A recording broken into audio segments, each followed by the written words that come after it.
پڑھ سکتا ہے.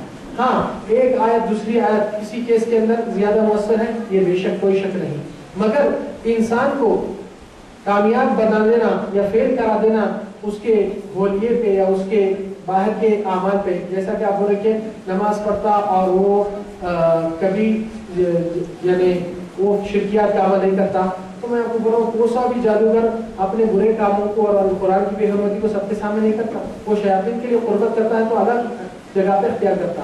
اندرونی بات اللہ کسی کو کوئی دوسرا نہیں کرتا. اگر آپ کو یہ نسخہ مل رہا ہے کہ بھائی اللہ کے کلام میں یہ بات آئی، یہ ثبوت اس کا ہے، تو آپ الحمدللہ لے کے اطمینان سے کر سکتے ہیں. جب چیز ڈاؤٹ کی آ جاتی تو آپ پریشان ہو جاتے کہ کیا صحیح کیا غلط ہے. نبی صلی اللہ علیہ وسلم کا فارمولہ اس میں یہ ہے، دع ما یریبک الی ما لا یریبک. جس چیز میں آپ کو ڈاؤٹ ہے اس کو چھوڑ دیجئے، اور جس چیز میں آپ کو ڈاؤٹ نہیں ہے، ڈاؤٹ کلیئر ہے، اس کی چیز کو کریے تاکہ آپ کا دل مطمئن رہے. اللہ علیہ. السلام علیکم. کیا شیطان پیدائش سے ہی سرکش ہوتا ہے یا جنات ہی جب سرکش یا مکاری کرتے ہیں وہ شیطان بن جاتے ہیں؟ سرکش ایک رتبہ ہے لوگوں کے بڑوں میں، اور شیطان ابلیس کی ذریت میں سے ہے، اور وہ لوگ جنات کی خلقت میں موجود ہیں. اور یہ چیز کے اندر سرکشی باطل کا حد سے زیادہ جو ماسٹر پلاننگ اور ماسٹر مائنڈ رہتا ہے باطل اور کفر کو زمین پر پھیلانے اور اللہ کے خلاف بغاوت اور فساد مچانے کے لیے، وہ لوگ کا یہ پیشہ رہتا ہے. اور پیدائشی شیطان اس طرح رہتا نہیں. شیطان کے حصے میں بھی یعنی وہ ہوتا ہے جو کفر اور اللہ کی بڑائی کے خلاف بغاوت سازشیں عائد کرتا ہے. جنات میں ویسا نہیں رہتا. جنات میں کوئی ایمان والے بھی رہتے اور کوئی نیک بھی رہتے، اور کوئی نیکی میں تو اتنے بہتر رہتے کہ انسانوں سے بھی اچھی نیکی کر کے الحمدللہ اپنی زندگی قائم کرتے ہیں. یہ چیز یعنی اس طریقے سے ہے. وہ یہاں پر ایک صاحب کا سوال تھا، یہ کوئی مرشد بول رہے ہیں ان کو کہ جو ہے مرید ہو جاؤ، مرید ہو جاؤ، کیا یہ جائز ہے؟ جی سوال بہت اچھا ہے، کیونکہ حقیقت میں یہ مسئلہ بہت لوگوں کو زندگی بھر مفلوج کر دیا ہے.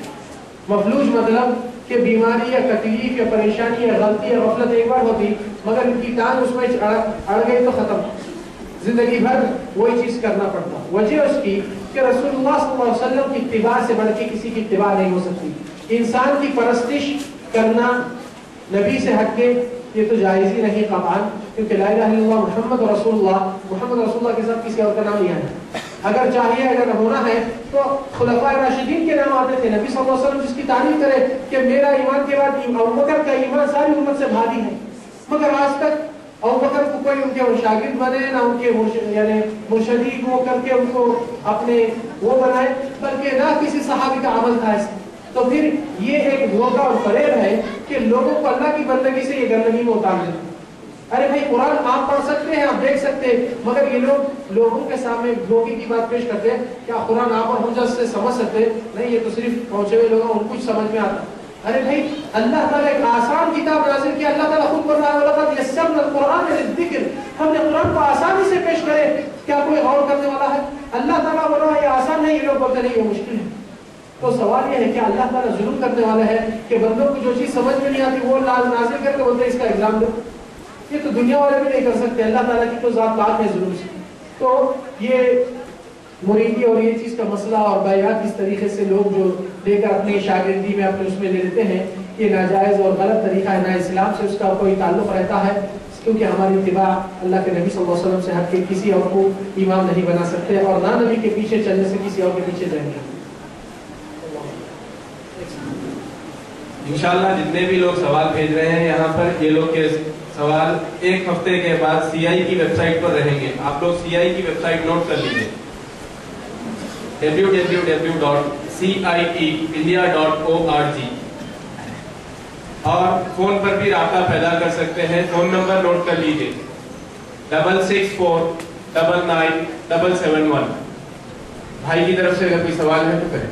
السلام علیکم صاحب، میں 4-5 گاڑیاں لیا، میں ہر درگاہوں پہ گیا ہوں، طبیعتوں کوئی سی بھی گاڑی نہیں رہی میرے کہیں.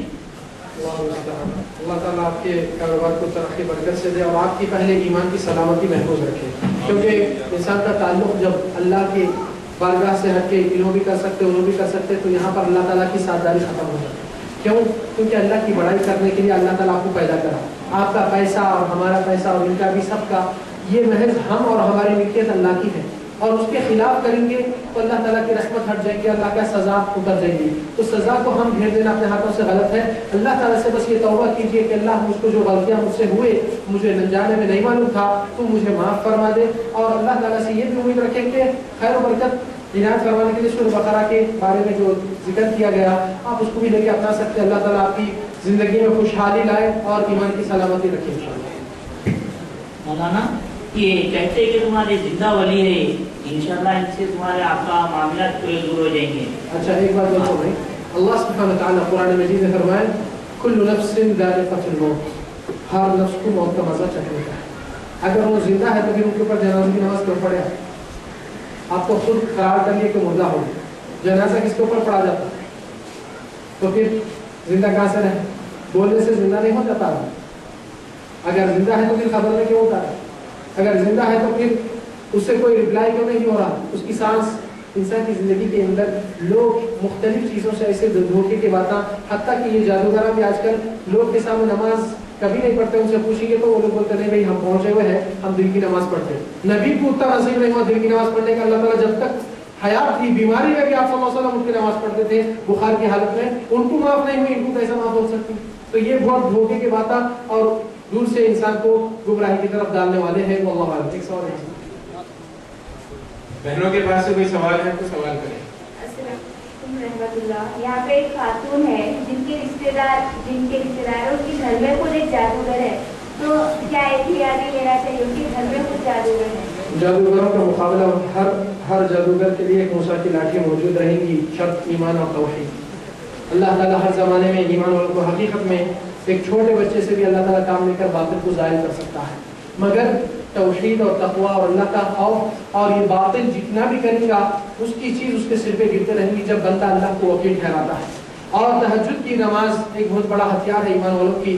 سجدے کی حالت میں دعا اور روزی روٹی حلال رہنا ضروری ہے، کیونکہ بندہ اگر ان چیزوں کا خیال نہیں کرے گا، اللہ کی توحید، حلال روزی اور اللہ کی نافرمانی سے دور، تو تب تک وہ مسائل حل نہیں ہو سکتے. اور جادوگر کیا اس کے جیسے 10 بھی رہنے دو، اگر ایمان والا اپنے ایمان میں اللہ کی پناہ لیتے جاتا ہے تو اس کے سارے چیزیں ٹوٹتے وہیں ختم ہوتے رہتے ہیں، بشرط کہ آپ اللہ کے نبی کے دعائیں پابندی سے پڑھیں اور اللہ سے اپنا رشتہ نماز سے، دعا سے اور اکل حلال سے اور نافرمانیوں سے توبہ اور برائیوں سے توبہ کرتے ہوئے اللہ سے جڑ کے رکھے. زمین میں ساری طاقت نبی صلی اللہ علیہ وسلم کی حدیث ہے، یا غلام انی اعلمک کلمات، عبداللہ بن عباس کو سکھاتے ہوئے فرمائے اے غلام میں تجھ کو چند کلمات سکھاتا ہوں، ساری دنیا کو سکھاتے ہیں صلی اللہ علیہ وسلم. احفظ اللہ یحفظ، آپ اللہ کی حفاظت کیجئے، اللہ تعالیٰ آپ کی حفاظت کر دے گا. اللہ کی حفاظت کیسا؟ کہ اس کے حکم اور احکام کے تابع ہو جائے اور اللہ تعالیٰ آپ کی حفاظت کر لے گا. احفظ اللہ، اللہ کی حفاظت کرو، اللہ تعالیٰ آپ کا ہمیشہ ساتھ دیں گے. پھر حدیث کے اختتام میں کیا فرمائے؟ وَاعْلَمْ أَنَّ الْأُمَّةَ، جان کے رکھو کہ ساری زمین والے، ساری امت اکٹھا ہو جائے آپ کا نقصان کرنے کے لیے، آپ کا کچھ نقصان نہیں کر سکیں گے الا جتنا اللہ تعالیٰ آپ پر لکھا ہے. اور ساری دنیا والے اکٹھا ہو کر آپ کا بھلائی اور فائدہ کرنے کے لیے بیٹھیں گے تو آپ کا کچھ بھلا فائدہ نہیں کر سکیں گے الا جتنا اللہ تعالیٰ